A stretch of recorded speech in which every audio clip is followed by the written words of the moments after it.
Hi, and welcome to Inside the Huddle. I'm Daily Review Sports Editor Geoff Stoute here with Central Catholic coach Tommy Minton. The Eagles this week are 2-3. They will be playing at Highland Baptist on Friday. The Eagles bounced back from a 3-game losing streak last week, defeating Centerville 49-13. You know, Coach, you have a Highland Baptist team, but that really looks like they've turned the corner.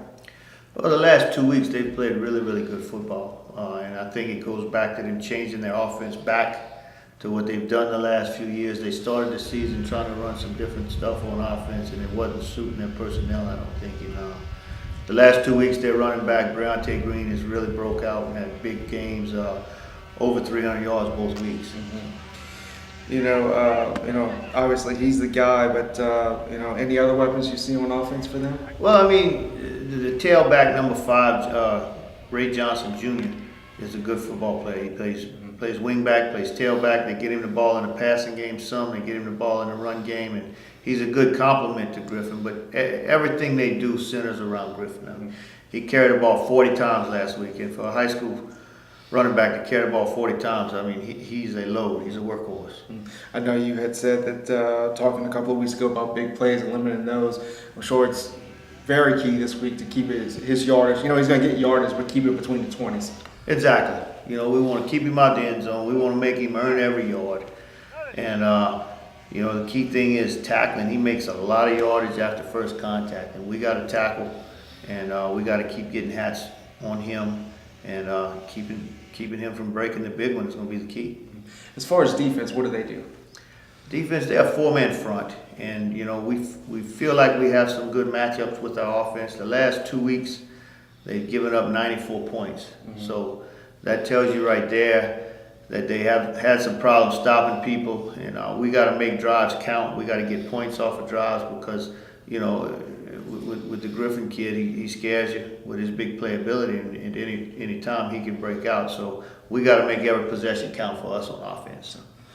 All right, Coach. Appreciate it. Best of luck this week. Thanks, Jeff. A little bit more about Central Catholic and Highland Baptist. Last week, Highland Baptist defeated Lafayette Christian, who was then ranked number 6 in Class 1A according to the Louisiana Sports Writers Association. Highland Baptist does a great job running the ball. As Coach Minton said, with Bronte Griffin as the lead guy for them. Last week they had 32 first downs, 590 yards of offense, but 490 of those were rushing. And Griffin alone had 350 on 40 carries with 5 touchdowns. Central Catholic, meanwhile, last week against Centerville, so Mark Paul had a big game. He had 2 catches for 136 yards and 2 scores.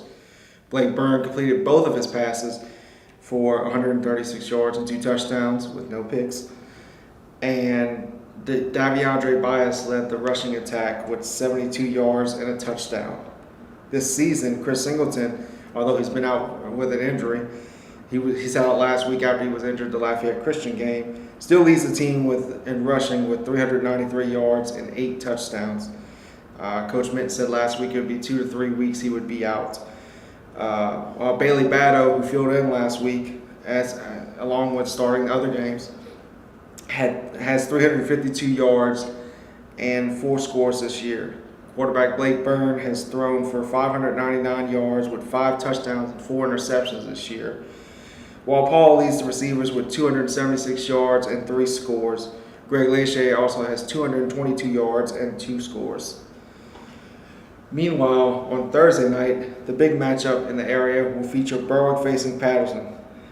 Berwick comes in the game 4-1 after dropping a 55-36 contest to Erath last Friday, while Patterson is 0-5, still looking for their first win this season. Last week against Erath, it was a tough out for the Panthers.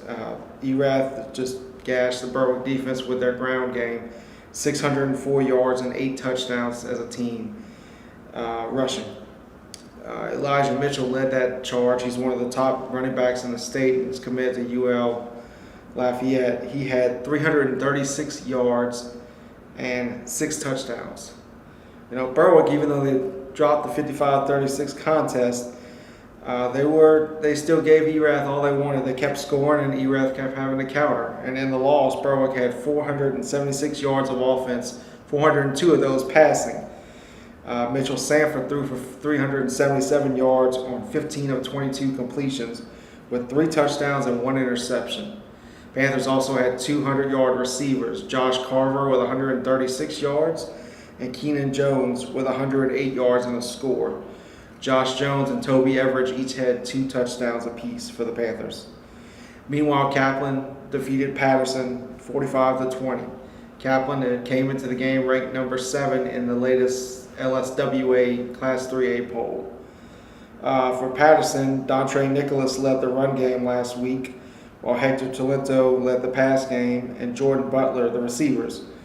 This year, those 3 also lead the Patterson offense. Nicholas, who has moved over and had a more extensive role at running back in recent weeks, has rushed for 335 yards and 1 touchdown, while Talento has thrown for 300 yards with 2 touchdowns and 1 interception.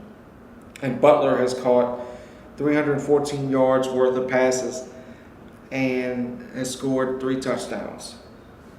The final, another Thursday night game, which rare we'll have 2 Thursday night games, but we will, Morgan City and South Lafourche. That game originally was scheduled for Friday night, but moved up to Thursday night because Morgan City starts fall break Monday, like other schools in St. Mary Parish. The game will also be the District 7-4A opener for Morgan City, who comes into the contest after falling to Westminster a week ago.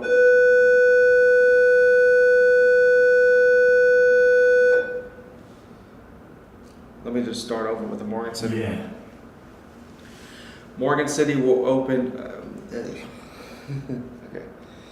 The final game of the weekend is also another Thursday night game. It's rare that we have 2 Thursday night games, but we do this year. Morgan City and South Lafourche will play on Thursday night. That game originally scheduled for Friday night, but is moved up a night due to Morgan City starting fall break Friday. It's the District 7-4A opener for the Tigers, who will face a South Lafourche squad who's 1-4, but whose opponents have a combined, the teams they lost to have a combined 14-6 mark. Morgan City's 3-2 after falling a week ago to Westminster 20-14. Special teams and offensive miscues hurt the Tigers as a bad snap and a fumble, a bad snap on special teams on a punt and a fumble on offense set up 2 of the Westminster touchdowns, while Westminster, when Morgan City tried to attempt a pooch kick, returned it for a 3rd score. South Lafourche fell last week to Plaquemine 29-13. Morgan City's Devontae Grogan had a huge game last week with 152 yards and a touchdown against Westminster. He leads the Tigers' rushing attack this year with 285 yards and 3 touchdowns. Ethan Ciano's also rushed for 226 yards and 2 scores this year, while Isaiah Escort has passed for 293 yards, 2 scores, but has thrown 5 interceptions. Last week, Escort and Alex Mercado played time at quarterback. Mercado threw a touchdown pass to Kalen Hillen, who is Morgan City's leading receiver this year, with 228 yards and 2 scores. That's another edition of Inside the Huddle. Thanks for watching.